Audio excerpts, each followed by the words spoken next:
नमस्कार, स्वागत है आपका खास कार्यक्रम देश देशांतर में। मैं हूं आरफा खानम शेरवानी। आज देश देशांतर में हम बात सांप्रदायिक दंगों की करेंगे। हम बात इसलिए कर रहे हैं क्योंकि ईद के दिन हुई जम्मू कश्मीर के किश्तवाड़ में जो हिंसा हुई थी उसको लेकर, जिसमें अभी तक 3 लोगों की मौत हुई है, ऐसी खबरें आ रही हैं और 7 जिलों में अभी भी कर्फ्यू जारी है।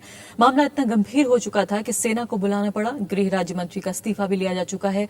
सवाल यह है कि क्यों आजादी के 6 दशक से ज्यादा गुजर जाने के बाद भी सांप्रदायिक हिंसा, सांप्रदायिकता और सांप्रदायिक जो दंगे हैं उनका जख्म गहरा ही हो रहा है। क्या ये पूरी तरह से कानून का राज्य स्थापित न होने की वजह से पैदा हुआ मामला है, या फिर ये एक धर्मनिरपेक्ष लोकतांत्रिक देश के तौर पर हमारी नाकामी है? हम बात करेंगे इस बारे में भी कि जो कम्युनल वायलेंस बिल बना हुआ है उसकी हालत, क्या इससे हालात कुछ बेहतर हो सकते हैं, और क्यों इस बिल के आने में लगातार अड़चनें आ रही हैं, क्यों हमारे सामने नहीं आ पा रहा है, और क्या कुछ हल हो सकता है कानूनी दांवपेच से, कानूनी मसलों से। लेकिन इससे पहले देखते हैं रिपोर्ट। ईद के दिन जम्मू के किश्तवाड़ जिले में 2 गुटों के बीच हुई हिंसा का मामला तूल पकड़ता जा रहा है और संसद में इसकी गूंज सुनाई दी। कई बड़े नेताओं ने घटना के बारे में सरकार से जवाब मांगा है।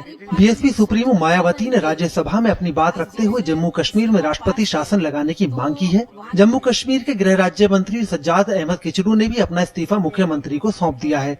2 समुदायों के बीच तनाव के बाद सुरक्षा के मद्देनजर राजौरी, सांबा, रसई, डोडा, उधमपुर और जम्मू में कर्फ्यू लगा दिया गया है। सेना संवेदनशील इलाकों में फ्लैग मार्च कर रही है। हिंसा से जहां पूरा जम्मू सुलग रहा है, तो वहीं नेताओं ने अपनी राजनीतिक रोटियों को सेकने का काम शुरू कर दिया है। लेकिन बुनियादी सवाल बाकी है कि आखिर आजादी के इतने साल बाद भी कब तक देश सांप्रदायिक हिंसा की आग में जलता रहेगा। Bureau report, Rajya Sabha TV. जय, इस गंभीर मसले पर चर्चा के लिए मेरे साथ कई खास मेहमान मौजूद हैं। स्टूडियो में मेरे साथ हैं डॉक्टर जॉन दयाल, जो कि वरिष्ठ पत्रकार हैं। उसके अलावा कम्युनल वायलेंस बिल के जो आर्किटेक्ट हैं उनमें से एक हैं। इसके अलावा अभय कुमार दुबे हैं, जो कि सीनियर फेलो हैं CSDS के। इसके अलावा मीम अफजल साहब हैं, कांग्रेस के स्पोक्स पर्सन हैं। और इसके अलावा मेरे साथ नवेद हामिद साहब हैं, जो कि मेंबर हैं नेशनल इंटीग्रेशन काउंसिल के और सोशल एक्टिविस्ट भी हैं। चारों मेहमानों के जरिए इस मुद्दे को बेहतर समझने की हम कोशिश करेंगे। सबसे पहले डॉक्टर जॉन दयाल, आपसे शुरुआत करती हूं क्योंकि आप इस पूरे प्रोसेस का हिस्सा रहे हैं। सबसे पहले ये बताइए कि आपको ऐसा क्यों लगा, जबकि ये माना जाता है कि अक्सर इसकी सामाजिक वजह है, राजनीतिक वजह है, कि कानून जो है इसके लिए जरूरी है? अभी तक जो सोच थी कम्युनल वायलेंस पर, वो थी कि 2 कम्युनिटी के बीच में क्लैश होता है। इस सोच में कुछ बदलाव आया है।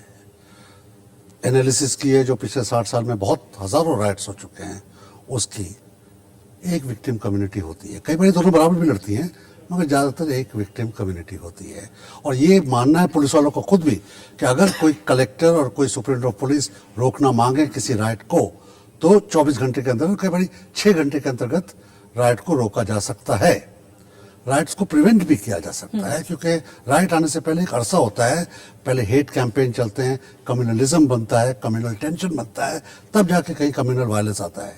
तो एक तो वो प्रक्रिया है। कम्युनल वायलेंस के दौरान पुलिस किसी कम्युनिटी विशेष के साथ या किसी कम्युनिटी विशेष के खिलाफ काम कर रही है, यानी कि बराबर जो उसको रखना चाहिए था वो नहीं रख पा रही है। और फिर कम्युनल वायलेंस के बाद क्या हो रहा है, पुलिस का क्या बर्ताव है, सरकार का क्या बर्ताव है, क्या रेपरेशंस है, क्या रिहेबिलिटेशन है, तो इस सारी प्रक्रिया को लेके ही कम्युनल वायलेंस बिल वो है communal and targeted violence prevention bill, इनको रोकने के लिए बिल है। उसमें इन सभी जो उसके हैं हिस्से हैं उसके ऊपर देखा गया। क्योंकि कानून का सबसे बड़ा भाग जो है वो सजा का है। आपको लगता है कि क्या सजा ज्यादा देकर या सख्त देकर या लंबी सजा देकर हम दंगों को रोक सकते हैं, हिंसा को रोक सकते हैं? कानून एक बड़ी चीज है। आप सिर्फ दफा लगा के पुलिस प्रक्रिया के बाद कोर्ट की सजा की बात नहीं है। कानूनी व्यवस्था है क्या, उसके लिए पॉलिटिकल विल है क्या, उसके लिए जब पुलिस वाले एक्ट करते हैं कुछ कमांड रिस्पॉन्सिबिलिटी है क्या, या सिर्फ सब चीज कांस्टेबल पे छोड़ दी जाएंगी? कुछ थानेदार का भी हिस्सा है, कुछ कप्तान का भी हिस्सा है, कुछ कलेक्टर का हिस्सा है, कुछ जो डीजी है पुलिस के कमांड रिस्पॉन्सिबिलिटी की कुछ बात है, कुछ कल्पेबिलिटी है, कुछ इम्प्यूनिटी है। पुलिस वाले देख रहे हैं, उनके सामने झगड़ा हो रहा है, कुछ नहीं कर रहे हैं। कन्नामाल की बात है, दिल्ली की बात है, मुंबई की बात है, गुजरात की बात है। जब सजा देने की बात आएगी तो इन लोगों को भी शामिल किया जाएगा। बाकायदा अगर कोई सोचता है कि उसको सजा मिल सकती है तो अपना जो ड्यूटी है, अपनी जो नौकरी है, ज्यादा अच्छे तरीके से कर पाएगा। और अगर जो दंगा फसादी हैं उनको पता लग जाए कि पुलिस बख्शेगी नहीं, हमारा साथ नहीं देगी, तो वो भी एक तरीके से थोड़ी सी झिझक आ जाती है, थोड़ी सी हिचक बिल्कुल। कम्युनल और वायलेंस कभी-कभी हमने कई बार ये देखा है कि पुलिस खुद भीड़ का हिस्सा बन जाती है। नहीं भीड़ का हिस्सा नहीं बनती, पुलिस वाले साथ मिल के आते हैं, वही उसी भीड़ का, दंगाई भीड़ का हिस्सा दंगाई बनते भीड़ हैं। का हिस्सा, बिल्कुल। दंगाई पुलिस वाले भी दंगाई बन जाते हैं उनके साथ। अभय कुमार दुबे, ये बताइए कि इससे पहले कि हम बात करें कि भारत में आजादी से पहले और उसके बाद पिछले कई दशकों में जिस तरह के दंगे हुए हैं, जिसमें सबसे जो ताजा मामला है वो गुजरात दंगों का हमारे सामने है, ये किश्तवाड़ की जो घटना है इसको अलग तरीके से क्यों देखने की जरूरत है? क्या वाकई हम ये माने कि इस रीजन में जो झगड़ा है, चूंकि यहाँ पर राजनीतिक मामले भी हैं, राजनीतिक मसले भी हैं, इसको हम अलग तरीके से देखें और बाकी देश के अलग भागों को अलग तरीके से? देखिए, कश्मीर की परिस्थिति कुछ विशेष प्रकार की है। जिस तरह बाबरी 90 के दशक में जो दंगे हुए थे, या गुजरात में जो मुसलमानों के खिलाफ हिंसा हुई, या दिल्ली में जो सिखों के खिलाफ बड़े पैमाने पर हिंसा हुई थी, उस रोशनी में अगर हम कश्मीर में हो रही घटनाओं को देखेंगे तो मुझे लगता है कि हम सही समझ पे नहीं पहुंच पाएंगे। तो जो सारे देश में सांप्रदायिकता है, तो वो भी सांप्रदायिकता की समस्या, लेकिन सारे देश में जो सांप्रदायिकता है उसकी किस्म और उसका चरित्र कुछ अलग तरह का है, और कश्मीर की कुछ विशेष परिस्थितियां हैं, उनका चरित्र अलग तरह का है। अगर हम आमतौर पर सांप्रदायिकता की समस्या पर गौर करें तो जो दयाल साहब ने बात कही है उसी में जोड़ते हुए मैं भी अपनी बात कहूंगा कि वो केवल पुलिस और प्रशासन को निगाह में रखकर एक कानून बने और कैसे उनसे ज्यादा जिम्मेदारी की अपेक्षा करे कानून, कैसे वो चीजों को और लागू करे, तत्परता दिखाए, 6 घंटे से लेकर 12 घंटे के बीच में दंगा रोक दे, ये बात बिल्कुल उनकी सही है कि प्रशासन और पुलिस अगर चाहे तो ऐसा कर सकता है। लेकिन मैं जरा और भी बड़े फलक पे इस बात को ले जाना चाहूंगा, वो ये है कि भारतीय राज्य जो है, चाहे प्रदेश का राज्य हो चाहे केंद्र का राज्य हो, पिछले 30 साल में जो सांप्रदायिक घटनाएं हुई हैं उसमें भारतीय राज्य भी शामिल रहा है। पुलिस तो भारतीय राज्य का एक हिस्सा है, डिस्ट्रिक्ट मजिस्ट्रेट तो उसका एक हिस्सा है? भारतीय राज्य खुद शामिल रहा है। भारतीय राज्य या तो चुपचाप खड़ा देखता रहा है और सांप्रदायिक हिंसा होती रही है, इस तरीके से जो हिंसा करने वाले लोग थे उसकी उसने मदद की, और नतीजे के तौर पे हम देख रहे हैं कि राज्य मंत्री ने आप इस्तीफा दे देखिए, दिया है, क्या इतना काफी है? आप देखिए जो दिल्ली में सन 84 में हिंसा हुई थी, उस हिंसा को देखिए, उस हिंसा का चरित्र भी कमोवेश इसी तरह का था। गुजरात में जो हुआ उस हिंसा का चरित्र भी कमोवेश इसी किस्म का था। हाँ, कई तरह से हुआ। जो बंबई में बाबरी मस्जिद ध्वंस के बाद में जो हिंसा हुई थी, उसमें हिंसा करने वाले साफ तौर पर ऐलान, बाल ठाकरे ने साफ तौर पर ऐलान किया कि हमने किया, लेकिन फिर भी जो राज्य था, राज्य की संस्थानों उनके खिलाफ कार्रवाई नहीं की। और मुंबई में खासकर एक भी आदमी को ये- सजा नहीं मिली है ये उन पूरे दंगों में। ये जो परिस्थिति, उसमें सरकार कोई भी हो, कहीं भारतीय जनता पार्टी की सरकार जिम्मेदार है, कहीं कांग्रेस की सरकार उसके अंदर जिम्मेदार है। तो पिछले 30 साल में हिंसा का चरित्र, सांप्रदायिक हिंसा का चरित्र पूरी तरीके से बदल गया है।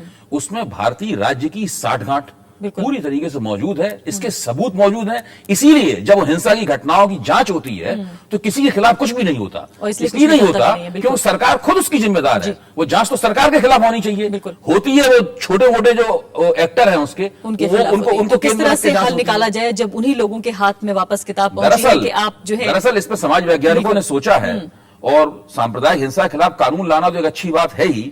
मैं उससे भी आगे बढ़ के कहता हूं कि संविधान में एक इस तरह के संशोधन की आवश्यकता है कि एक ऐसी सरकार जो कि संविधान के दिए हुए दायित्वों का उल्लंघन करते हुए या उन दायित्वों को दरकिनार रख, उनको ठंडे बस्ते में डालते हुए कुछ ऐसी कार्रवाई करती है इससे सांप्रदायिकता को बढ़ावा मिले और सांप्रदायिक हिंसा को बढ़ावा मिले, तो ऐसी सरकार को ऑटोमेटिकली किस तरह बर्खास्त हो जाना चाहिए, इस प्रकार के कुछ प्रावधान संविधान में होने चाहिए। बिल्कुल मीम अफजल साहब, क्योंकि बात हम जम्मू कश्मीर की कर रहे हैं और ना यहाँ पे सिर्फ मामला सिर्फ सांप्रदायिक हिंसा का नहीं है, बल्कि एक बहुत लॉन्ग पेंडिंग पॉलिटिकल सोल्यूशन की भी बात है जम्मू कश्मीर की।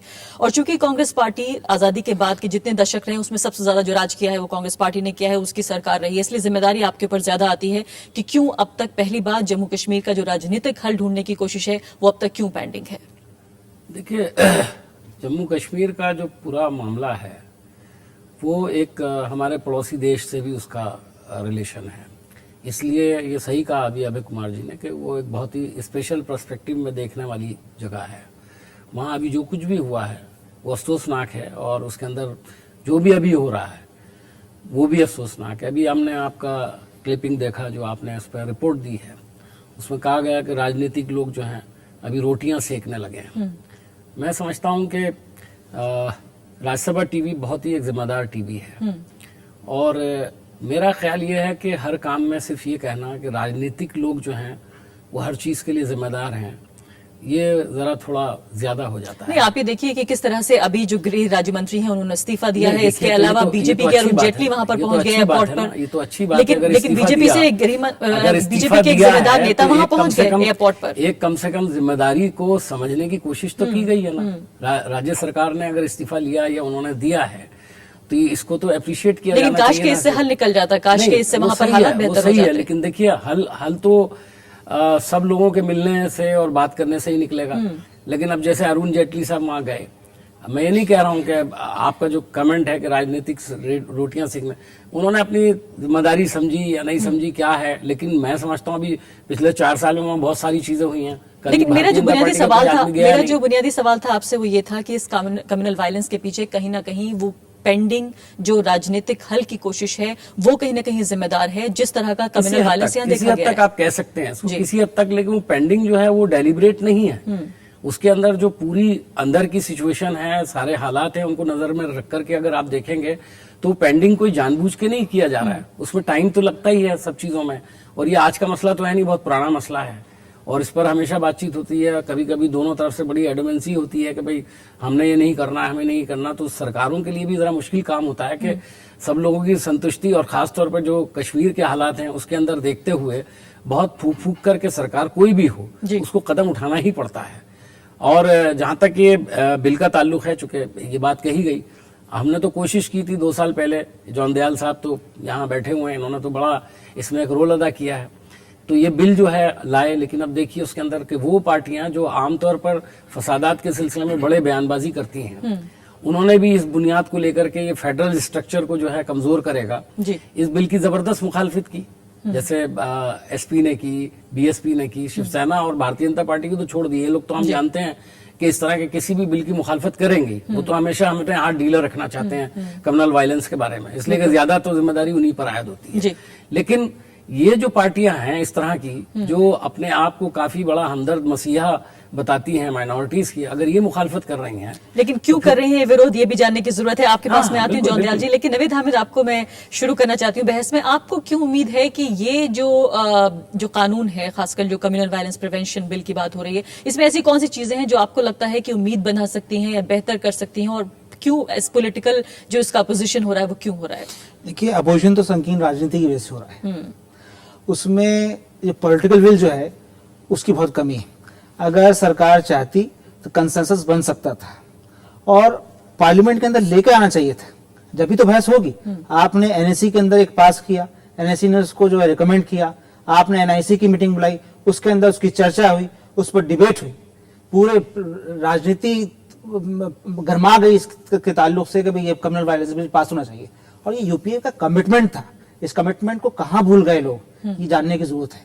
और उसकी वजह सिर्फ ये है कि हमारे अंदर पॉलिटिकल विल की कमी है। जी। जैसे मीरगल साहब ने कहा कि कुछ चीजें ऐसी हैं, कुछ जमातें ऐसी हैं जो यकीनी तौर पे फेडरल स्ट्रक्चर की बात कर रही थी, लेकिन अगर समझाया जाता कि फेडरल स्ट्रक्चर का ऐसा कोई बड़ा मसला नहीं, एक कंसेंसस बनाने की जरूरत थी ना, वो कंसेंसस नहीं बनाया गया। और इसीलिए आज पूरे मुल्क का, पूरा नॉर्थ इंडिया आप देख लीजिए, पिछले 4 महीने में, 5 महीने में पूरा जल रहा है।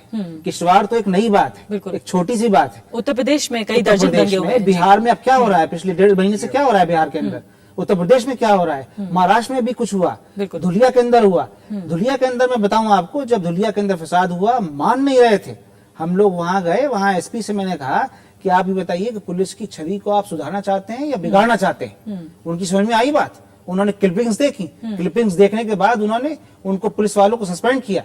तो ये एक डायलॉग की जरूरत थी। लेकिन नवीद हामिद, मीम अफजल ये कह रहे हैं कि भाई कांग्रेस पार्टी चाहती है, आपने कहा कि यूपीए का वादा था, उनके मैनिफेस्टो में शामिल था, लेकिन अगर दूसरी पार्टियां साथ नहीं देंगी तो कैसे करेंगे? आप पार्लियामेंट में तो लेके आइए ना। जब आप फूड सिक्योरिटी बिल पार्लियामेंट में ला सकते हैं तो इसको लाने में क्या परेशानी है? नवेद साहब, 2005 में बिल लाया गया था, आप शायद 2005 में जो बिल लाया गया था वो बिल्कुल ही उल्टा बिल था।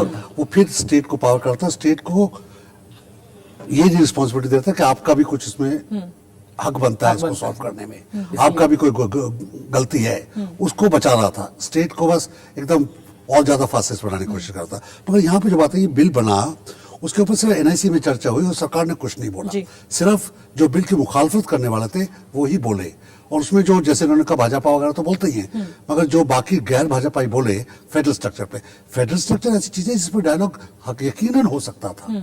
अगर सरकार चाहती तो उस वहीं पे भी डायलॉग कर सकती कि हम इस पे तैयार हैं। मतलब फेडरल ऐसा ना हो स्ट्रक्चर- कि केंद्र सरकार एक बड़े भाई की भूमिका निभाए बिग बॉस की, और सरकार उससे जो राज्य सरकार है वो विक्टिमाइज हो। सरकार को, सेंट्रल सरकार को, पी चिदम्बरम साहब उनके होते मिनिस्टर, उनको फैसिलिटेटर होना चाहिए था कि आइए आपने फेडरल की बात की, इसके ऊपर डिस्कशन हो जाए, आपकी बात भी हम सुनते हैं। बिल्कुल। वहां पर सिर्फ ऑपोजिशन ही बोली, वहां पर सरकार की तरफ से कोई नहीं बोला। तो अभी भी हमको भारत सरकार का, कैबिनेट का क्या रुख है बिल के ऊपर, अभी हमको पता नहीं है पता नहीं, टेक्निकली। बिल्कुल। फिलहाल एक छोटा सा ब्रेक ले रहे हैं, हम जल्द हाजिर होंगे।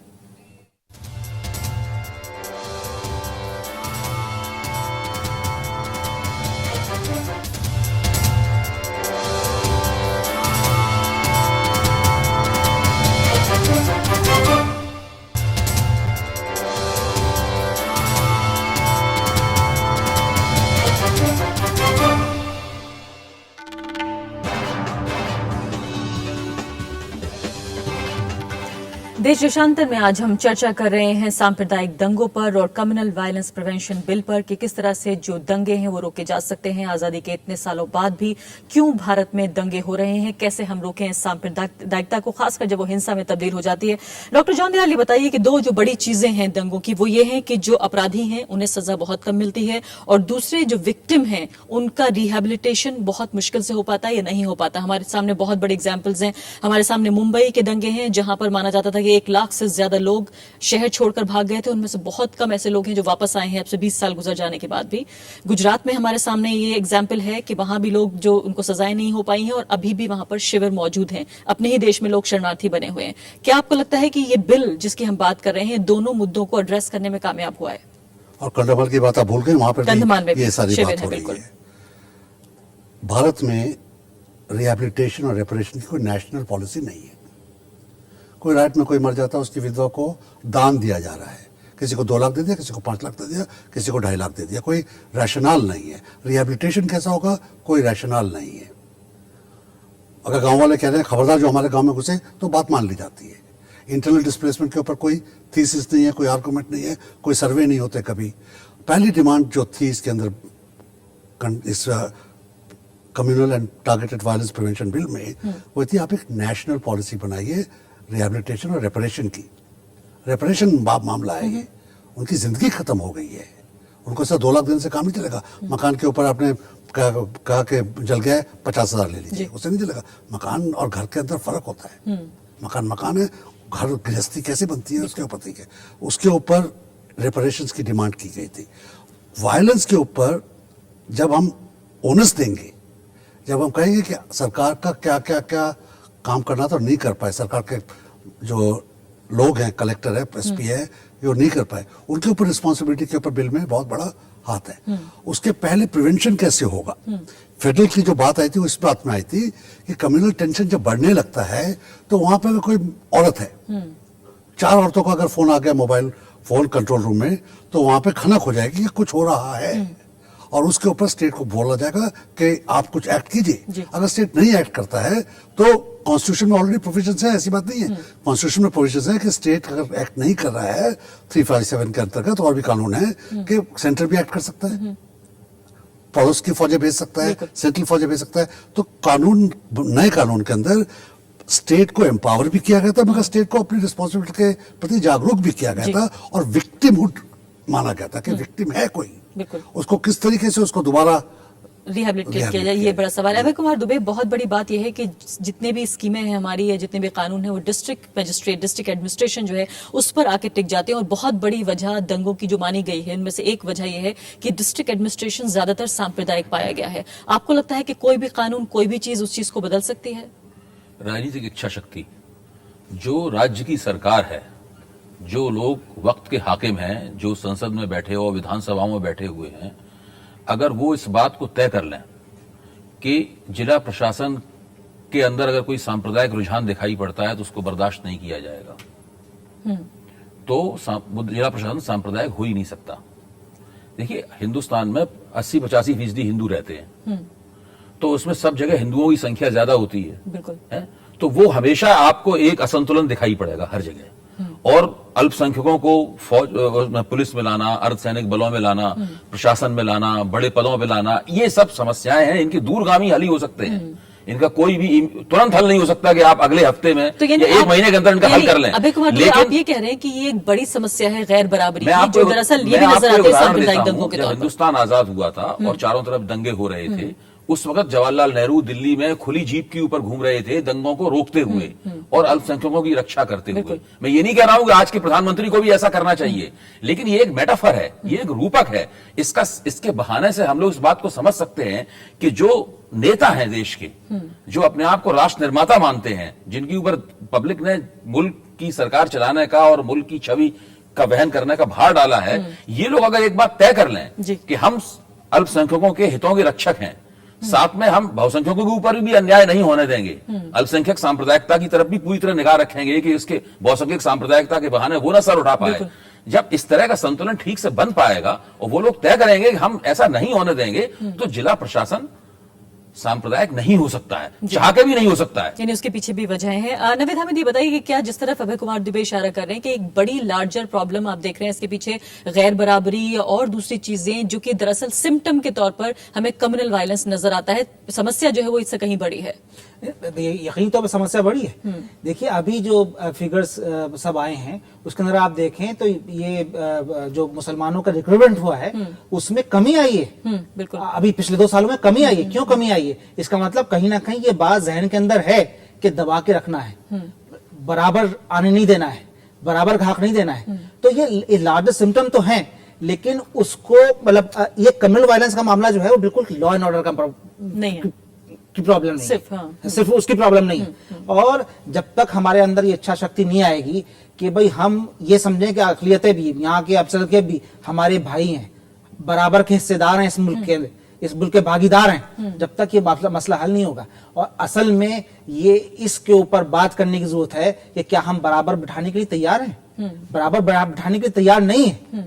यही वजह है कि हर जगह जो है ये बात होती है। ये पॉलिटिकल क्या है, इलेक्शन से आने से पहले सब झगड़े शुरू होते हैं। क्यों होते हैं? तो अभी कंधमाल की बात की, इस पूरे पैनल में जो है कंधमाल की बात की है जॉन दयाल ने। मैं सिर्फ एक बात बताऊं कि कंधमाल में जब ये फसाद हुआ, दंगे हुए ये और ईसाइयों के खिलाफ हुआ, एनआईसी की मीटिंग में उस वक्त के चीफ मिनिस्टर, जो बाद में भी चीफ मिनिस्टर, अभी भी चीफ मिनिस्टर हैं, उन्होंने कहा वहां कुछ नहीं हो रहा, एवरीथिंग इज नॉर्मल। बल्कि जबरदस्ती वहां शिविरों में से ईसाइयों को निकाला गया, एवरीथिंग इज नॉर्मल। और जब उनका बीजेपी के साथ रिश्ता खत्म हो गया तो कहने लगे साहब हमने इसलिए रिश्ता खत्म किया। तो ये जो डबल मुंह है, ये डबल फैसेट जो पूरी राजनीति है, इससे हमें मुकाबला करने की साहब सबसे बड़े जिम्मेदार इस पैनल में जो है जवाब देने के लिए आप ही हैं। ये बताइए कि फिलहाल भविष्य क्या होने जा रहा है कम्युनल वायलेंस प्रिवेंशन? पहली बात तो ये है कि मैं नहीं इसमें कोई फंसाने वाली बात नहीं है, तो डिस्कशन है और इसमें खुल के बात होनी चाहिए। मैं अभय जी की बात से बहुत ज्यादा सहमत हूँ कि सिर्फ एडमिनिस्ट्रेशन पर इसकी जिम्मेदारी डालना शायद ठीक नहीं होगा। इसमें जो पॉलिटिकल इच्छा शक्ति है, जो सियासी इच्छा शक्ति है, उसकी वाकई बहुत ज़रूरत है। हमारे एक बहुत पुराने और बड़े पॉलिटिशियन जिनके साथ मुझे काम करने का मौका मिला, वो चीफ मिनिस्टर भी रह चुके हैं, वो ये दावा करते थे कि अगर किसी स्टेट का चीफ मिनिस्टर चाहे तो दंगा हो ही नहीं सकता। बल्कि वो यहाँ तक कहते थे दंगा होता है तो चीफ मिनिस्टर की मिलीभगत से होता है। तो मैं खैर इस हद तक तो नहीं समझता, लेकिन मैं ये मानता हूं कि पॉलिटिकल, जैसे अभी कहा कि नेहरू जी निकल गए 47 के अंदर, बहुत से लोगों ने ऐसा काम किया, कहीं जरा सा फोन आया वहां भागकर चले जाते थे।